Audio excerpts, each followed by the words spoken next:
సరే, వారిద్దరూ కూడా ప్రయాణానికి సిద్ధపడి వెళ్ళారు. వెళ్ళిన తర్వాత ఒక గంట తర్వాత నేను ఫోన్ చేసి వస్తాను. ఫోన్ చేశాను, శ్రీకాంత్ మీరు ఎక్కడికి వెళ్ళారు, ఎంత దూరం వెళ్ళారు? అప్పుడు బాబు ఏం చెప్తాడు, కానీ లేక నాన్న హైదరాబాద్కి సమీపంగా ఏం చెప్తారు, ఇంకా గంట అయితే హైదరాబాదు చేరుకుంట. హైదరాబాద్ వెళ్ళడానికి సమీపంగా వెళ్ళాం. కోలాల నుంచి హైదరాబాద్ వెళ్ళడానికి, అంటే మీకు అర్థం కావాలని చెప్తున్నా. యేసు ప్రభు వారి మాట మీ హృదయంలో ఒక ముద్ర వేయబడాలని మాట చెప్తున్నా.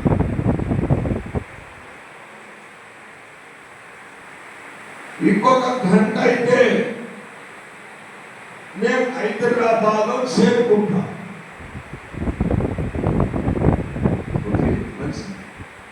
జాగ్రత్త. మళ్ళీ అక్కడి నుంచి ఎప్పుడు రావాలి? నేను ఇక్కడే ఉంటా, మళ్ళా తిరిగి రమ్మని చెప్తా. ఫోన్ చేస్తా, బాబు నేను రావడానికి వీళ్ళకి మీరే పని తీసుకెళ్ళండి అంటే మళ్ళా వాడు ఫోన్ చేసేదాన్ని నేను బయలుదేరి వస్తున్నా అని సర్దుకొని వచ్చేస్తున్నా అని చెప్తాను. అప్పుడు నేనేమనుకుంటానంటే, మా పిల్లలు నా ఇంటికి చెప్పండి, మా పిల్లలు మా ఇంటికి వస్తున్నారు. సో ఎందుకు ఈ మాట ఈరోజు ఈ భాగముల ద్వారా మీకు తెలియజేస్తున్నారంటే, తండ్రి అయిన దేవుడు కుమారుడు ఈ లోకానికి వచ్చాడు కదా. వచ్చి మళ్ళా తిరిగి వెళ్ళి ఉన్నట్టున్నాడు, నా తండ్రి ఇంటికి నేను వెళ్ళవలసిన గడియ వచ్చింది. సో శ్రీకాంత్ అక్కడ ఉన్నటువంటి బంధువులు కావచ్చు, స్నేహితులు కావచ్చు, రక్త సంబంధులు కావచ్చు, లేక డాక్టర్స్ కావచ్చు, సార్ నన్ను డిశ్చార్జ్ చేస్తే నేను ఇంటికి వెళ్ళిపోతాను,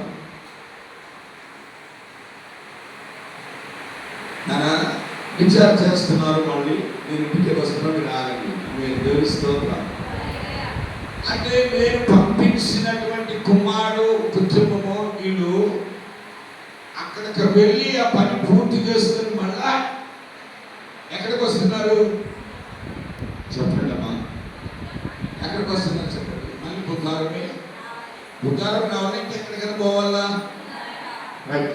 ఇప్పుడు తండ్రి అప్పగించిన పని, అంటే నేను అప్పగించిన పని వారు ఎలాగైతే హైదరాబాద్ వెళ్ళి ఆ పని ముగించుకొని పురమాయించుకొని సర్దుబాటు చేసుకొని మూట పుల్య బ్యాగు సంకలు అన్ని పెట్టుకొని బయలుదేరి ఎలాగైతే ఇంటికి వస్తున్నారు, మా తండ్రి అయిన దేవుడు ప్రభు తనకు అప్పగించిన పనిని పూర్తి చేసుకొని తండ్రి వద్దకు వెళ్ళవలసిన చెప్పబడిన దేవుడు వెళుతూ వెళుతూ ఒక మాట చెప్పారు. ప్రభు వారు ఒక మాట చెప్పారు. ఏమిటి అంటే, నేను మళ్ళా వెళతాను, నా తండ్రి ఇంటికి వెళ్ళవలసిన గడియ వచ్చినది, మళ్ళా తిరిగి నేను మీ మధ్యకి వస్తాను. మా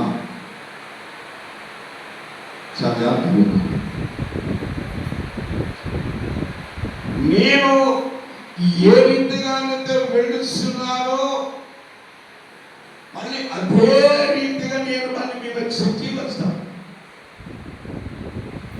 సో మీరేం చేయాలి?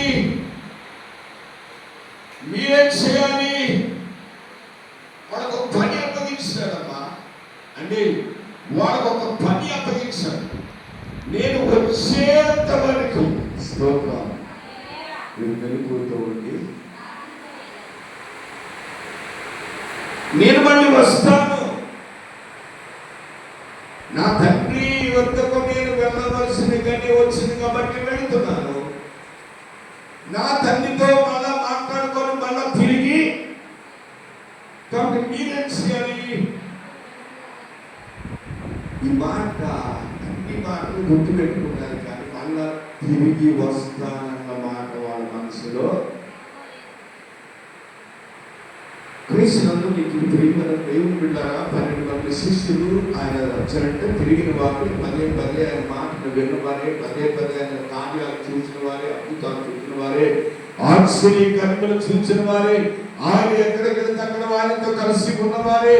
ఆ చిన్న మాట మర్చిపోయి ఏం చేశారంటే మళ్ళా మన సొంత పనులు చేసుకుంటే ప్రారంభించారు.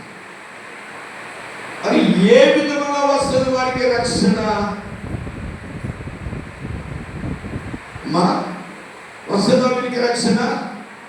ఇప్పుడు మనం చదివిన భాగంలో గమనిస్తే రక్షణ గురించిన మాట మనం గమనిస్తున్నాం. వాడలు కనపడుతున్నాయి, ప్రయాణికులు కనపడుతున్నారు, వర్తకులు కనపడుతున్నారు. వర్తకులు ఒక ప్రాంతం నుంచి మరొక ప్రాంతానికి వెళుతున్నారు. ఆ ఎందుకు వెళుతున్నారు, దేనికి వెళుతున్నారు కూడా ఇక్కడ లేఖనాల్లో రాసి పెట్టారు. ఏం చేస్తున్నారు వీళ్ళు? అమ్మా, వ్యాపారము చేసేవారు వర్తకులు అంటారు. అమ్మా, వ్యాపారం చేసేవారు చాలా రకాలు ఉన్నారు. ఒక షాపింగ్ పెట్టుకొని ఆ షాపులో రోజు అప్ అండ్ డౌన్ చేసి సాయంకాలం కల్లా మళ్ళీ తాళాలు వేసి ఇంటికి వచ్చే వారు ఉన్నారు. ఈ వర్తకులు వేరు. ఈ వర్తకులు ఈ రోజు ప్రయాణం చేస్తే దగ్గర 10 రోజులు పట్టవచ్చు, 12 రోజులు పట్టవచ్చు, నెల రోజులు కూడా పట్టవచ్చు. వాళ్ళకి కావలసినన్ని సమకూర్చుకొని, వాళ్ళకి కావలసినన్ని తీసుకొని, వాళ్ళకి కావలసినన్ని కూడా కొనుక్కొని, వాళ్ళకి కావలసిన సామాగ్రి అంతా కొనుక్కొని పార్సల్ చేసి మళ్ళా నది ఒడ్డున వాడ దగ్గరకు వచ్చి వాడలో వేసి మళ్ళా వాడను లేక ఎక్కి రావాల్సిన ఇప్పుడు చదువుతాం. 23 యెషయా గ్రంథము. ఐగుప్తులు విని తూరును కూర్చి మిక్కిలి దుఃఖించిరి. తార్షీషుకి వెళ్ళుడి, సముద్ర తీరవాసులారా. తర్షీషుకు వెళ్ళుడి, సముద్ర తీరవాసులారా. ఓ సముద్ర తీరవాసులారా, అంగలార్చుడి. ఎందుకు అంగలార్చనా? యేసు ప్రభు ఏం చెప్పాడు? ప్రార్థన చేయమని చెప్పాడు కదా. మరి ఇప్పుడు తండ్రి అయిన దేవుడు ఆ ప్రవక్త ద్వారా ఏం చేస్తున్నాడు? అంగలార్చే అవసరం ఏంటి ఇక్కడ? ఎందుకు దుఃఖించాలి? ఎందుకు ఏడవాలి? ఎందుకు కన్నీరు కాచాలి? ఎందుకు వేదన చెందాలి? ఎందుకనంటే కింద వచ్చిన వాళ్ళు చెప్తున్నాడు చూడండి. నీకు సంతోషము కలిగి ఉండాలి అంటే నీకు సంతోషము కలగజేసిన పట్టణం ఇదేనా? ప్రాచీన కాలము నుండిన పట్టణం ఇదేనా? పరదేశ నివాసం చేయుటకు దూర ప్రయాణము చేసినది ఇదేనా? దాని వర్తకులు రాజ సమానులు, దాని వ్యాపారులు భూ నివాసులలో గనులు కిరీటమునిచ్చుచుండు. తూరుకు ఇలాగ చేయనెవడు ఉద్దేశించెను? సౌందర్య గర్వ అతిశయమును అపవిత్రపరచుటకును, భూమి మీదనున్న సర్వ గనులను అవమానపరచుటకును సైన్యములకు అధిపతి అయిన యెహోవా ఇలాగ ఉద్దేశించెను. తండ్రి అయిన దేవుడు కొద్ది సమయంలో ఆ తర్షీషును దర్శించబోతున్నాడు, వర్తకులను దర్శించబోతున్నాడు, వాడలో ప్రయాణము చేయించిన వారిని దర్శించబోతున్నాడు. కాబట్టి మీరేం చేయాలంటే సముద్రపు వర్తకుల ఆ ప్రాంతంలో వారిని ఏమంటున్నాడు? అంగలార్చాలి. తర్షీషుకు వెళ్ళుడి, సముద్ర తీరములారా అంగలార్చుడి. సముద్ర తీరములారా నివాసులారా, ఆ తీరములో ఉన్నటువంటి వారందరికీ ప్రవక్త ద్వారా తెలియజేస్తున్నారు. రాబో యొక్క పరిస్థితులను బట్టి, రాబో కాలంలో జరుగుతున్న వారిని బట్టి ఏం చేయాలంటే ఈ ప్రాంతంలో ఉండి అంగళారుస్తూ కన్నీరు విడుస్తూ ఆ యొక్క తర్షీసు పట్టణము లేక వాడ భర్తలు కొరకు మీరు ఏం చేయాలి? ప్రార్థించి నాకేం పని లేదా? వాళ్ళు ఏమన్నా అమ్మా నాకేం పని లేదా? వాళ్ళు వ్యాపారాలు చేసుకోవాలా, వాళ్ళు ఊరికి వెళ్ళాలి, వాళ్ళు గుళ్ళు వేసుకోవాలా, వాళ్ళు ఊరికి వెళ్ళాలి, వాళ్ళు పెళ్ళికి వెళ్ళాలి, వారి పేరెంట్కి వెళ్ళాలి, మేమెందుకు ప్రార్థన చేయాలి అని మీకు ఒక తలంపు రావచ్చు. దేవుడు వారిని ఎన్నుకోలా, వారికి ఏర్పాట్లో లేరు, వారి ఆలోచనలో లేరు, వారి సిద్ధాంతంలో లేరు, వారు అన్ని జనాంగమై ఉన్నారు. యోనా ఎక్కడికి వెళ్ళాలనుకున్నాడు? తర్షీసుకే వెళ్ళాలి కదా, కానీ ఎక్కడికి వెళ్ళమంటే ఎక్కడికి వెళ్తున్నాడు? ప్రపంచంలో చక్కని ప్రదేశంలోకెళ్ళి హాయిగా ఏదో 4 మాటలు చెప్పి అమ్మా యోనా సంగతిలో రహస్యం, ఆయన రొటీన్లో ఒక రహస్యాన్ని మీకు చెప్తాను. తర్షీసు సంగతి యోనాకి బాగా తెలుసు, నినివే పట్టణాన్ని గురించి కూడా బాగా తెలుసు. ఇప్పుడు ప్రభు ఏమో తండ్రి అయిన దేవుడు నినివే పట్టణానికి వెళ్ళమంటే ఆ స్థితిగతులు, ఆ ప్రణాళికలు, వారి ఉద్దేశాలు, రాజుల గడులు, వారి యొక్క ప్రణాళికలు తెలుసు కాబట్టి భయపడి ఏమిటి భయపడ్డాడు? ప్రాణానికి భయపడ్డాడు, స్వేచ్ఛను కోరుకున్నాడు, సంతోషాన్ని కోరుకున్నాడు, ఆనందాన్ని కోరుకున్నాడు. హాయిగా తెల్లవారితే అక్కడికి వెళ్ళొచ్చని గోదావరి దేవుడికి తెలియదా ఇది ఎక్కడికి వెళ్ళేది?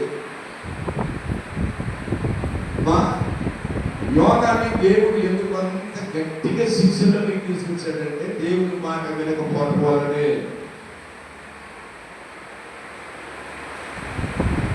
తర్షీసుని గురించి యోనాకి బాగా తెలుసు కాబట్టి ఈయన టికెట్ ఎక్కడ తీసుకున్నావు? వాడేకి నిన్న బస్సులో 4 క్యాష్ ఇచ్చి టికెట్ కొనుక్కోవడం, 4 పని, మిగతా వాళ్ళంతా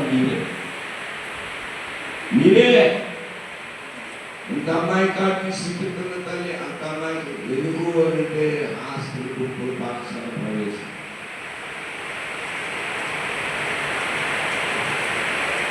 ఎక్కడికో వెళ్ళేస్తున్నారు, ఎక్కడికో వెళ్ళేస్తున్నారు. 200-300 మంది ఉన్నారు. 4 గంటలు 4 గంటల వరకు నేను అలా కూర్చున్నాను. ప్రాముఖ్యమైన సంతోషమైన శుభకార్యానికి నేను వెళ్ళాను.